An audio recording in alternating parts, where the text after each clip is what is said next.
Hello everyone, crime story में आपका स्वागत है। आज की कहानी में सिर फेर के आशिक ने अपने प्रेमिका का मर्डर करने का बाद उसकी लाश को अपने बेडरूम में दफना कर दिया जाता है। कातिल की कहानी अब देखिए। उदयन 17 दिसंबर को हुई थी 2023 को। एक पोस्ट करता है जिसमें लिखता है कि आकांक्षा मेरी जिंदगी है। किसी ने उसे पिन भी चुभाया तो मैं उसके दिल को तलवार से चीर दूंगा। इस पोस्ट के आकांक्ष के साथ उसकी तस्वीर भी है। एक और पोस्ट है जिसमें वो लिखता है कि इस बात पर कोई शक नहीं है, उसने मुझे पूरी तरह बदल दिया, मुझसे अच्छा इंसान बनाया। मैं सिर्फ एक नियम फॉलो करता हूँ, आकांक्षा को मेरे दोस्त बनाता हूँ। उसके दुश्मन उसके दुश्मन भी आएगा तो मैं उसको चीर के रख दूंगा।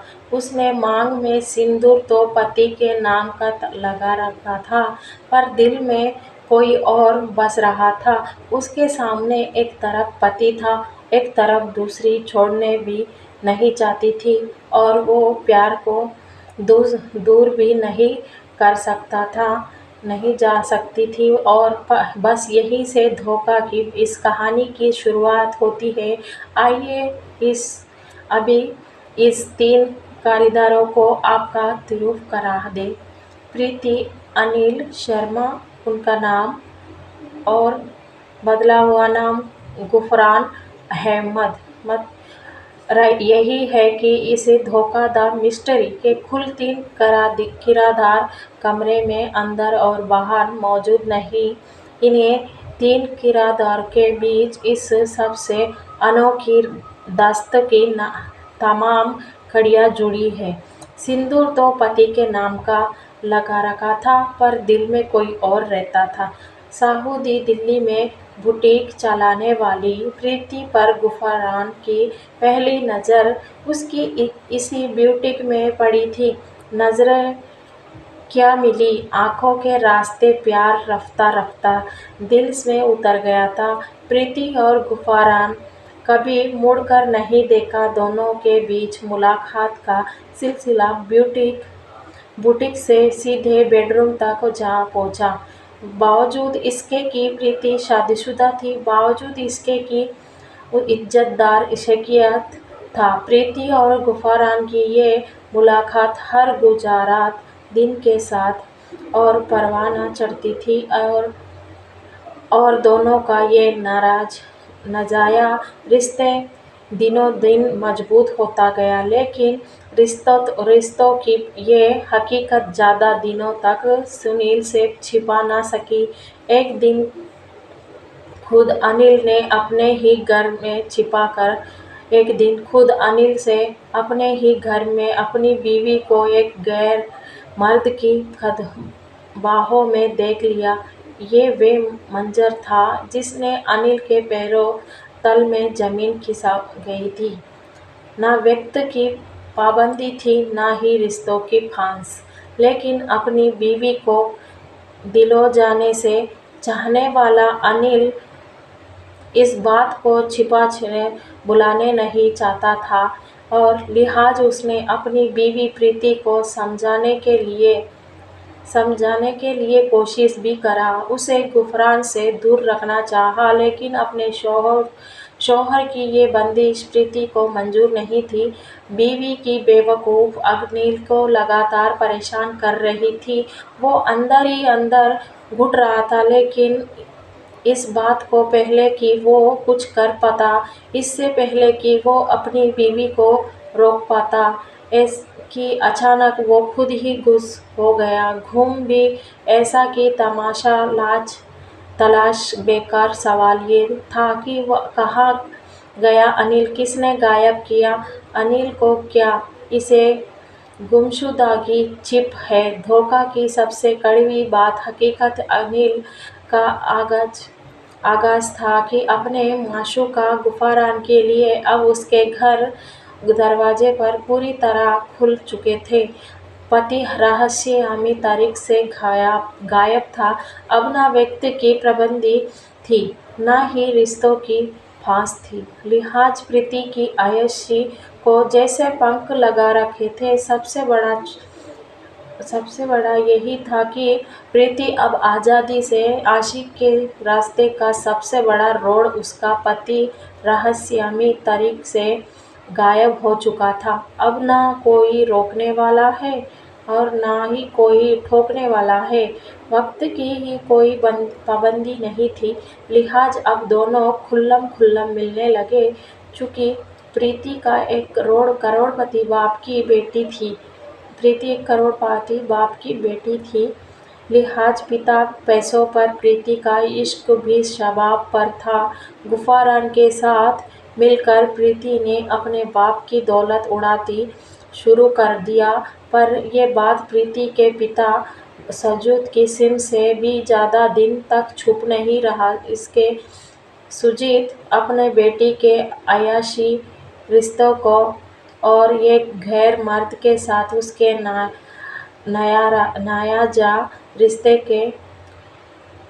नाजायज़ रिश्ते के राज जान चुका था। लिहाज उन्हें अपनी तिजोरी का पर ताला लगा दिया था। घर की दौलत को बेटी का बर्बाद करने पर आमदम थी।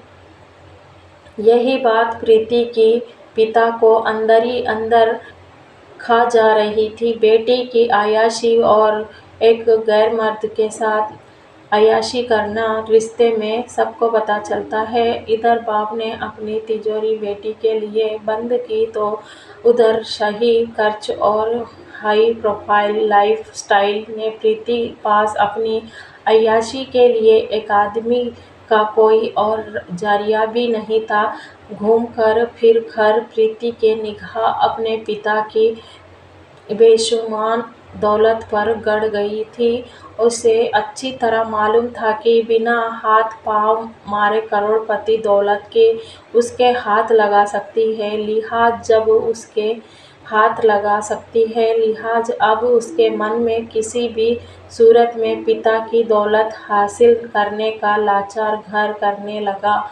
पर इससे पहले कि प्रीति का ये ख्वाब पूरा होता, अचानक कुछ ऐसा हुआ जिसके बारे में कोई सोच भी नहीं सकता था। यही धोखा था मिस्ट्री का सबसे खतरनाक खेल। पति गायब हो चुका था और पिता बेटी के फेरे को जान चुका था। उधर प्रीति के जेब पर उसकी अय्याशी धीरे धीरे भरी पड़ती गई। दौलत के बिना अय्याशी चल भी तो कैसे। लिहाज दौलत पाने के लिए प्रीति और गुफारन के साजिश को अंजाम देते हैं। उससे पहले की कहानी में एक और कहानी के एक नया मोड़ आ गया था। उधर अनिल गायब हुआ और इधर घर की माली हालत भी बिगड़ने लगी। प्रीति पर खर्चे का बोझ हर गुजरात में दिन के दिन साथ बढ़ता जा रहा था।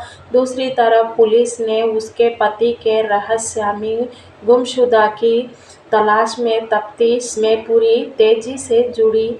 लेकिन इससे पहले कि थाने से प्रीति का पति की कोई खबर आती प्रीति को, तो प्रीति घर से ही एक और खबर बाहर आई।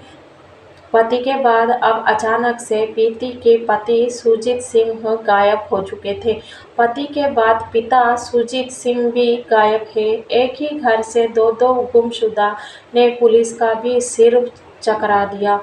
इसके बाद पहली बार पुलिस की नज़र में प्रीति और उसके आशिक गुफारान का पर खड़ी। पहली पति का फिर पिता का रहस्यमयी गुमशुदा की बात पुलिस को आसानी से हजम नहीं हो रही थी। प्रीति के चेहरे पर कोई शिकन तक नहीं था कि ज़्यादा परेशान कर रही थी। उधर पिता के गायब होने के बाद प्रीति और अरमानों के जैसे पंख लग रहे थे, कब घर और कब बाहर, दोनों जगह उससे रोकना और टोकना वाला कोई नहीं था। लिहाज गुफारान साथ उसकी आशिकी और भी बढ़ती जा रही थी। उधर पुलिस दोनों की तमाम हरकतों पर नज़र रखते हुए बैठी थी, और चूंकि उसी प्रीति और गुफारान के रिश्तों पर शक हो चुका था, लिहाज पुलिस ने दोनों फोन को सर्विलांस पर डाल दिया था। प्रीति और गुफारान के रिश्तों पर शक हुआ था। आखिरकार पुलिस का शक अपना काम पर गया। पुलिस का शक जिस उंगली को धमकाकर मामले में की तफ्तीश कर रही थी, वो उसे कातिल का पता दे गई। जो कातिल का, क्योंकि पुलिस जिससे गुमशुदगी का मामला बनाकर चल रही है, वो मामला कत्ल का निकला, और कातिल का शक्ल में जो चेहरा सामने था, उसने खुद पुलिस के पैरों तल से जमीन खिसक दी। एक ही घर से एक ही का बाद एक दो लोग गायब हो गए। 3 साल बाद हो गए, पर दोनों का सुराग नहीं मिला। पर 3 साल बाद अचानक एक रोज पता चला कि उनसे एक कत्ल हो चुका था। कातिल खुद उसका इकरार कर रहा था पर इसका बावजूद धोखा था। मिस्ट्री अब भी राजा बना हुआ था कि फिर किसके पैरों तल से जमीन नहीं खिसक गई। जी, सुजीत सिंह गायब नहीं हुए थे, बल्कि उन्हें हमेशा के लिए मौत की नींद सुला दिया गया था, और ये काम किसी और ने नहीं, खुद उनकी अपनी बेटी ने ही किया था। 3 साल तक दोनों का कोई सुराग नहीं मिला था। दरअसल प्रीति को अपनी अय्याशी के लिए दौलत की दरकार थी।